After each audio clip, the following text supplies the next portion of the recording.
Welcome, everybody. For those of you that don't know me, I'm Nigel Brown, Vice President of Professional and Managed Services here at Microsurf. My team spends a lot of time around managing endpoints or helping other organizations build a modern device management strategy, amongst many other areas, but given today's topic, that's the core focus. Now, today's topic is sponsored by Microsoft and will center around endpoint security specific to Surface devices. I'll also caveat that reality is I probably only have 20-25 minutes of formal presentation. I will pull up the Intune Admin Center and show you a little bit around there for a minute. But the gist is definitely near the end, happy to spend some time answering questions or have a broader conversation as well.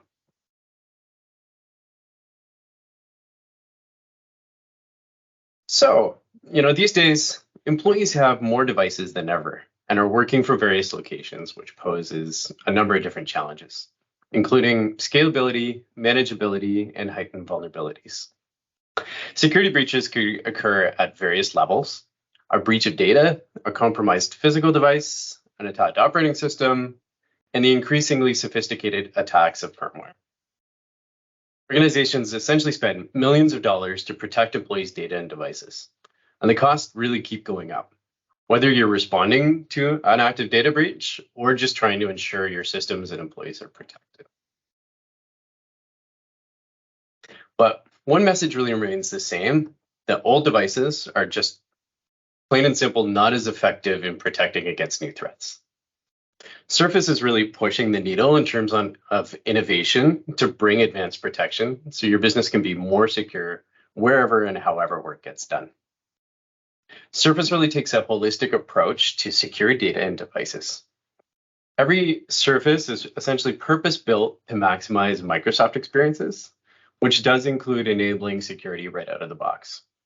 The Surface device works hand in hand with the teams across Microsoft 365, Azure, and Windows, which really brings that powerful security to our devices, the core theme of what we're talking about today.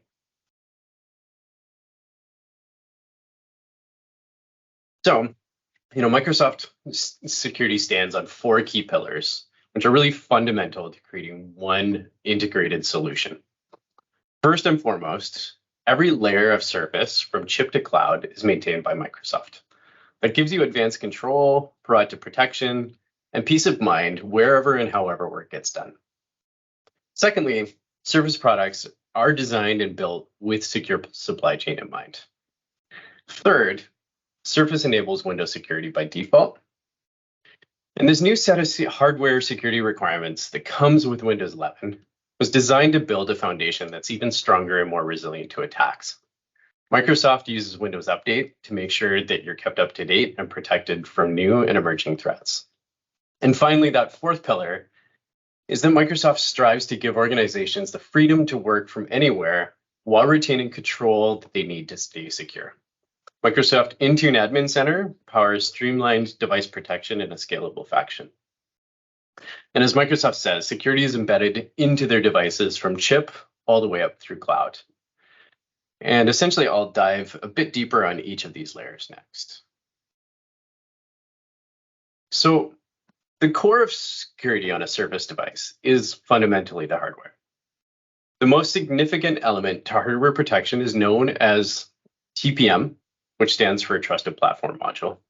Now, TPM, again, every modern device, at least enterprise device, has TPM, so nothing new there necessarily. But the TPM really plays a lot of roles, and but at its heart, it's a discrete location to keep the data that you don't want others to obtain.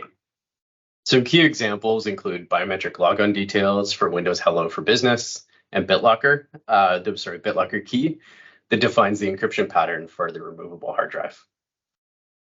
Recently, Microsoft has led the way by moving the TPM from being a discrete chip on the motherboard to being embedded into the silicon of the processor, technology that essentially Microsoft invented themselves. This architecture not only speeds up access to data stored in the TPM, but it also increases the security given the isolation within the silicon of the processor. This new architecture, known as Pluton, prevents an attack from accessing data inside the TPM whether it be through malware or physical methods that attempt to sniff out information from the device bus. With the TPM that's embedded into the processor silicon, this is really no longer an issue. Now, the latest Surface Pro 9, which I happen to have one here at my desk, does already have this Pluton architecture. These core hardware elements really enforce a root of trust to ensure the integrity of the device and help an organization implement zero trust, even at the hardware and initial boot level of the device. So the next stop on the Microsoft security stack of a Surface device is really the firmware. Now, before I dive too deep, I should start by just kind of giving an intro for those a little less familiar on UEFI. So UEFI stands for Unified Extensible Firmware Interface. Really, the UEFI is not only a mouthful, but it's a modern day BIOS. The BIOS really has that job of securely booting the operating system and acting as an interface between the OS and the device firmware once it's up and running. You can think of UEFI as essentially a second operating system running alongside Windows. On newer Surface devices, they use UEFI and supported by Microsoft. That was also created by them. This is really unique in the PC industry. Most other OEMs, they rely on American megatrends to provide UEFIs for their devices. For Surface, Microsoft knew that they wanted more granular control over their UEFI. And really, the outcome is a solution that can be updated via Windows Update, and it can also provide component-level management through cloud-based tools like Microsoft Intune Admin Center. And in a minute, I'll actually show you an example of that. If I give a tangible example that many of us might remember, a few years ago, it was actually a Google engineer that was researching processor architectures, and he discovered a fundamental flaw and security vulnerability inside of all Intel, AMD, and NVIDIA processors. These vulnerabilities were named Spectre and Meltdown. He notified the chip manufacturers, who in turn very quickly built patches to remediate the known flaw. On the Surface side, the day that Spectre and Meltdown vulnerabilities were announced, Microsoft pushed out a firmware update via Windows Update. This day of update was really only possible due to how tightly integrated the Windows OS was with Surface UEFI. When I think of that point in time, I remember a number of organizations we were working with scrambling, and this was potentially one of the first times they really had to figure out how to mass deploy large scale firmware updates across the whole fleet of their environment. So this was a wake up for a lot of organizations at that point in time. It really helps reinforce sort of the value of the fact we could do this through Windows Update. So the value of the Surface provide is because it's a single vendor approach. It helps maintain the integrity of the device. They don't have to rely on other UEFI or OS providers to remediate issues as they arise. And Surface is really in that unique position to not only be the hardware manufacturer, but the provider of the OS, UEFI itself, firmware, any other cloud-based management tools that maintain and keep the device secure.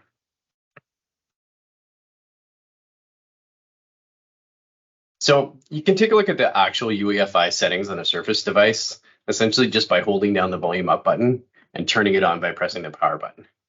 It'll boot into UEFI at that point. And really all you see is a modern version of the BIOS. What's unique is the methods we can use to manage the UEFI.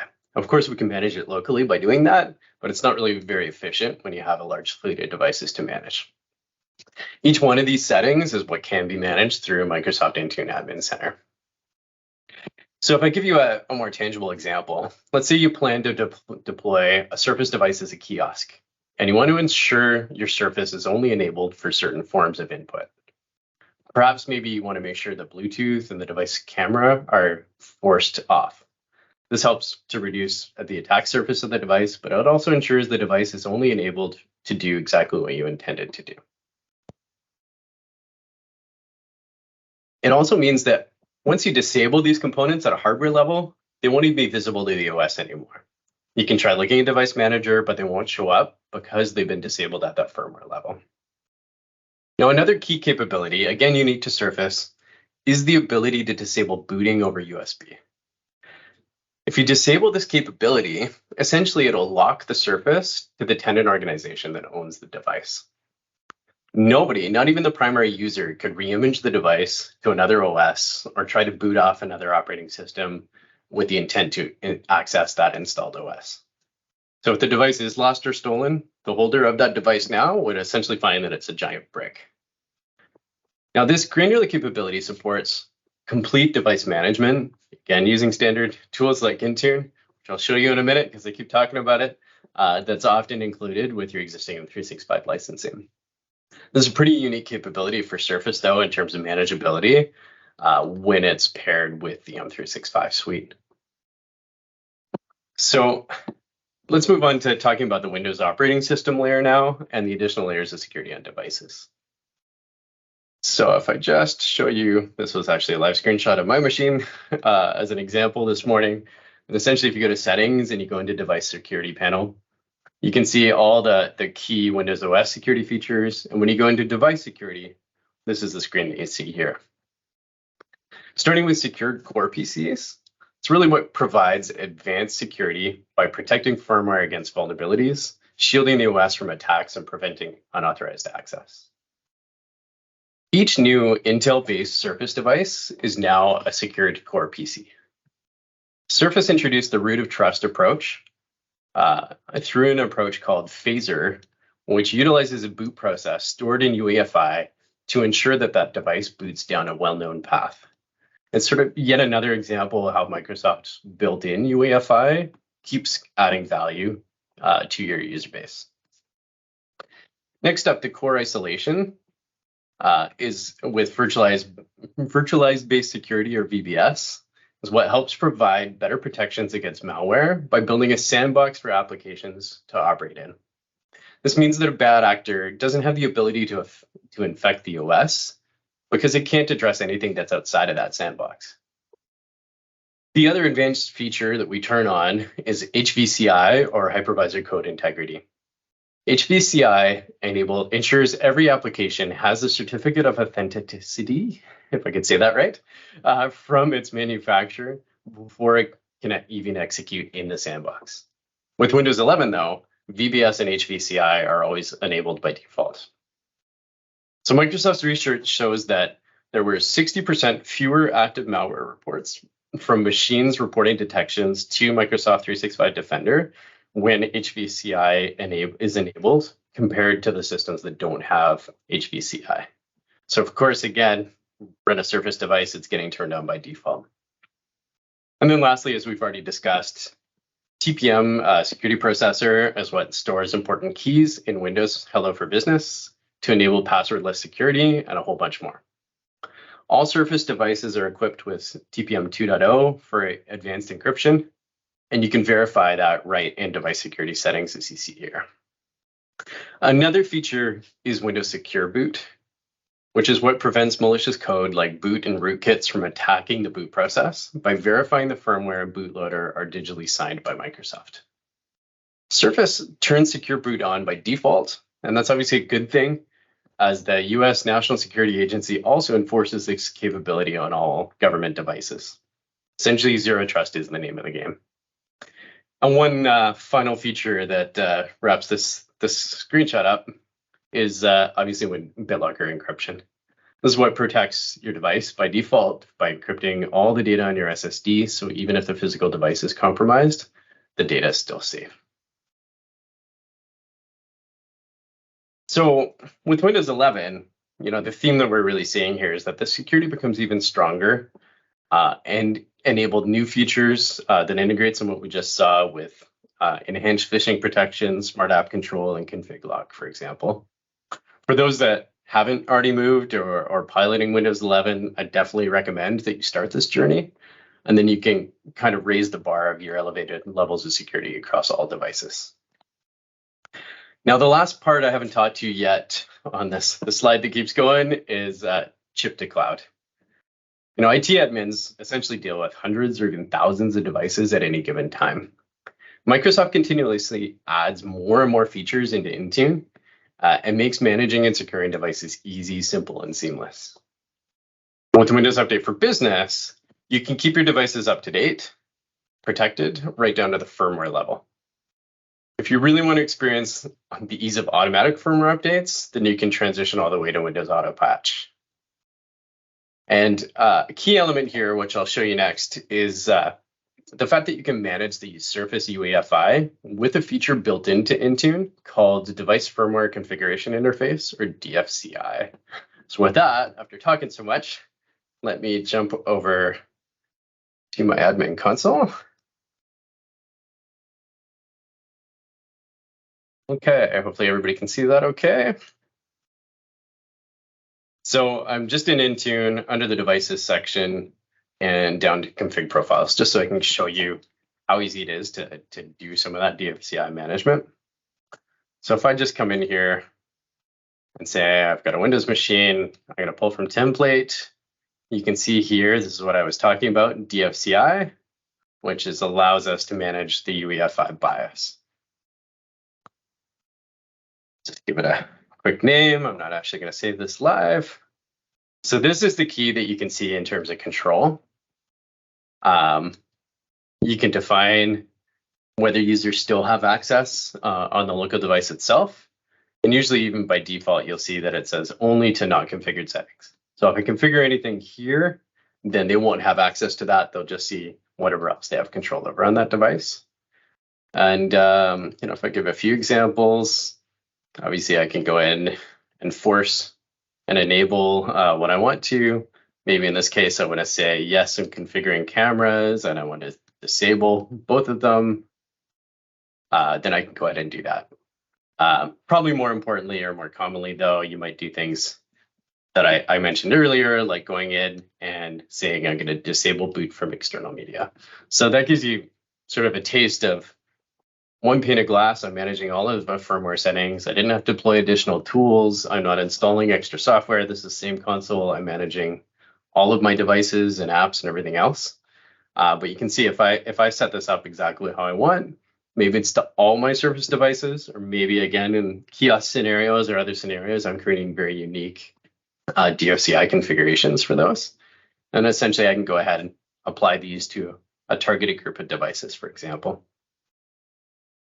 Now, before I keep going, I just want to pause there. Is there any questions around that or anything around DFCI that I can help answer before I keep going?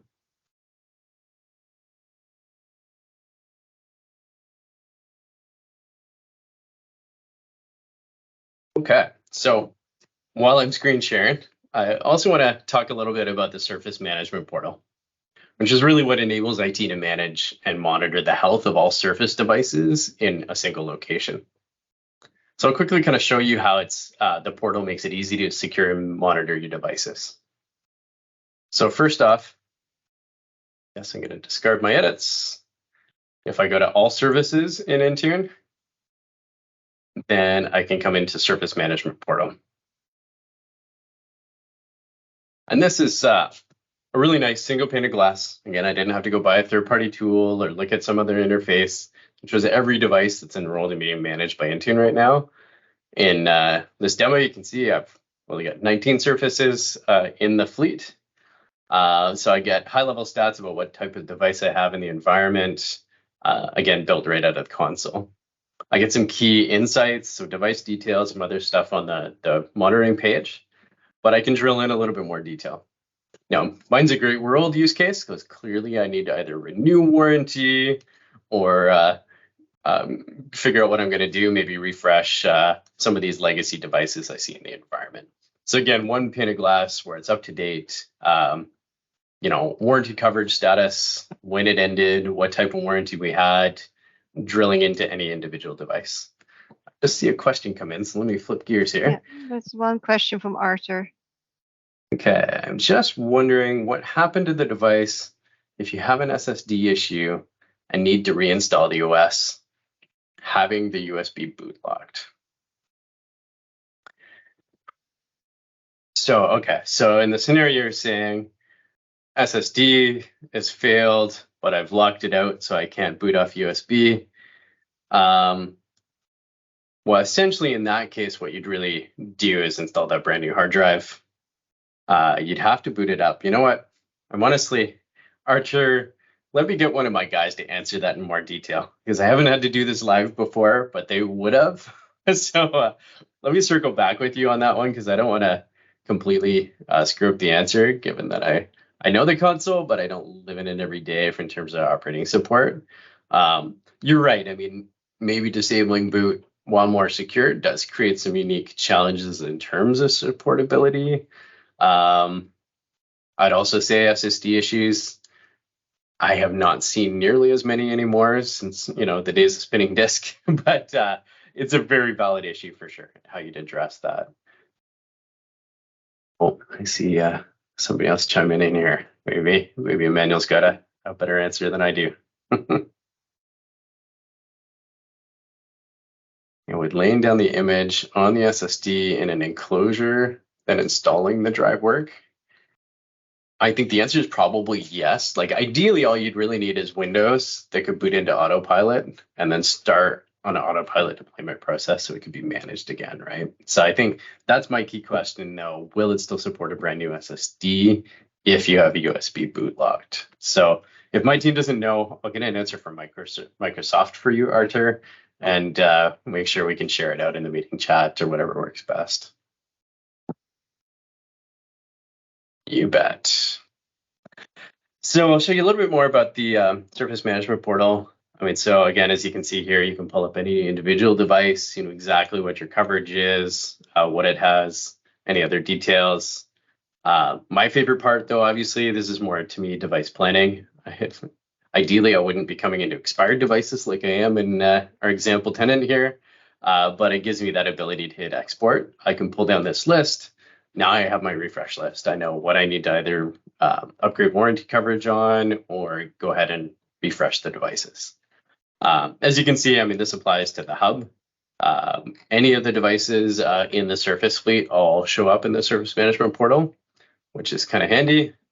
My hub we've had as a demo for a while, but you get all the high-level details on a device. It's the 50-inch. We had it start in 2019, ended in 2021. But you can get all of that key detail here. So if we go back to the portal, so that's the warranty snapshot. Get a taste of sort of the simplified view of an easy place to look for all of your devices. You're not pulling it out. You're not using your CMDB and trying to trust the data that may or may not be accurate there.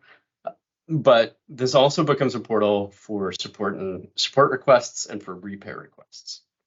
So any type of issue here, again, I can create a support request. I can see who else in our organization that has access has created a support request. Goes through that process. If I can identify, maybe it's my Surface Pro.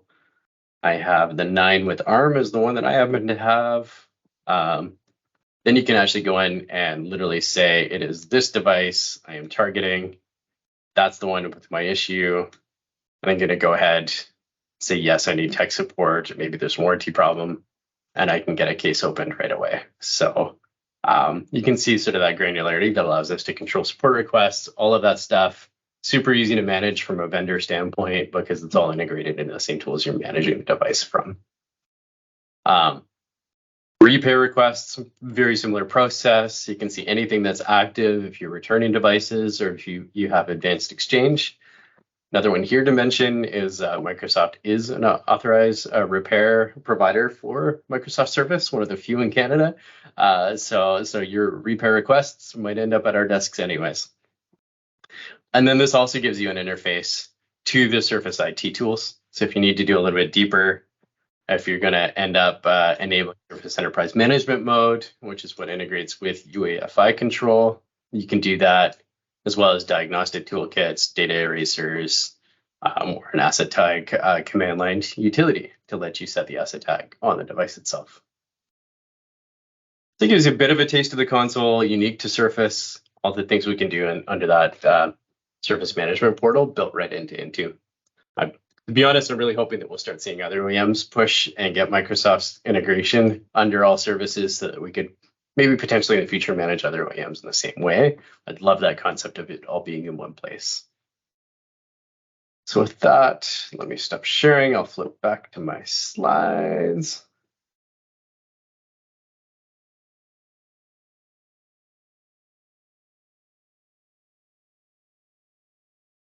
Resume from where I was.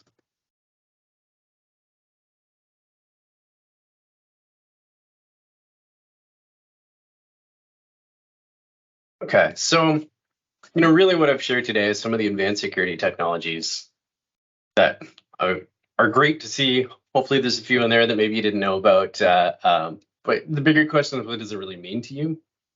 Now, with the help of IDC, Microsoft got a poll of more than 800 customers that are using Surface devices and M365.